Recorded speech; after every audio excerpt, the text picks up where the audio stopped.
Doctor కూర్చో. ఏం చేస్తున్నావు శృతి? ఏముంది అక్క, ఊరికే కూర్చొని ఫోన్ చూస్తున్నాను. అప్పుడే పని అయిపోయిందా ఫోన్ చూస్తున్నావు? ఏంటక్క నువ్వు అలానే అంటున్నావు, మా అమ్మ కూడా అలానే అంటుంది. మరి ఏం చేయమంటావు? ఖాళీగా కూర్చొని ఫోన్ చూసుకునే బదులు ఏదైనా నేర్చుకోవచ్చు కదా శృతి. ఏదైనా నేర్చుకోవాలంటే డబ్బులు పెట్టి నేర్చుకోవాలి కదా అక్క. ఎందుకు? మా ఇంటి పక్కన మిషన్కి వెళ్తుందంట, ఫ్రీగా నేర్పిస్తున్నారంట. నావి కూడా 4-5 బ్లౌజులు కుట్టింది. అవునా అక్క? ఎక్కడ? ఎక్కడ అంటే నిత్య వెల్ఫేర్ సొసైటీ అంట శృతి. వాళ్ళు ఇలా ఖాళీగా కూర్చొని ఇంట్లో ఉండే ఆడవాళ్ళకి స్వయం ఉపాధి శిక్షణ కేంద్రం పెట్టి నేర్పిస్తున్నారంట, ఫ్రీగా నేర్పిస్తున్నారంట, బాగా నేర్పిస్తున్నారంట. నేను కూడా అదే వెళ్దాం అనుకుంటున్నాను. నువ్వు కూడా వస్తావు? మరి సరే వస్తాను అక్క, వెళ్దాం. రేపు వెళ్దాం. సరే.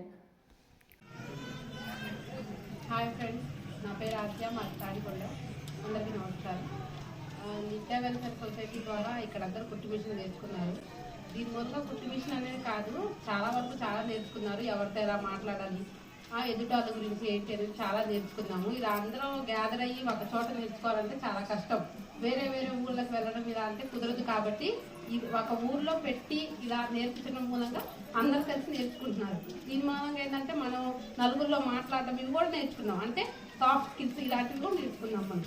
ఇది కూడా గమనించండి, అందరు మిషన్ ఒకటే కాదు, ఇది కూడా నేర్చుకున్నాం మనం. దీనికి కూడా నిత్య వెల్ఫేర్ సొసైటీ వాళ్ళకి మనం థ్యాంక్స్ చెప్పుకోవాలి. థ్యాంక్ యూ సో నిత్య వెల్ఫేర్ సొసైటీ. అది కాక ఇప్పుడు మనం ఇళ్లలో ఉంటున్నాం. ఇళ్లలో ఉన్నప్పటి నుంచి అందరూ ఏమంటారు, ఏముంది తిని ఇంట్లో కూర్చుంటుంది అనే మాటే వస్తుంది. ఇంట్లో ప్రతి ఆడవాళ్ళు ఫేస్ చేసేది ఇది. అలా అందరూ ఫేస్ చేసి చాలా సఫర్ అవుతున్నారు. అవును, మనం కూడా చదువుకొని ఉంటే బాగుండేది, ఏదైనా చేసుకోగలమే అని అని అందరి ఫీలింగ్ అదే.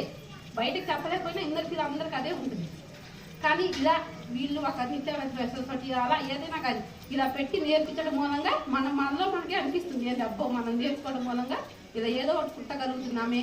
దీని మూలంగా మనకి ఇంట్లో కొంచెం వాల్యూ అనేది పెరిగింది. బయట అది కుట్టాలని అందరికీ రాదు. చాలా మంది నేర్చుకుంటారు కానీ అందరు బయట అది కుట్టలేదు. కనీసం మాదైనా ఒక చీర పారేస్తున్నామా ఎంత సంతోషమో, మా చీరకు మనమే పారేస్తున్నామని ఎంత సంతోషంగా అనిపించింది. ఇంట్లో హస్బెండ్కి చూస్తున్నా కానీ పర్లేదులే, దీన్ని కూడా దేనికో దాన్ని పనికొచ్చింది అని లోపల అనుకుంటారు మనకు అనకపోయినా. అలాంటి చిన్న చిన్న సంతోషాలు కూడా మనం పొందాం మిషన్ నేర్చుకోవడం మూలంగా.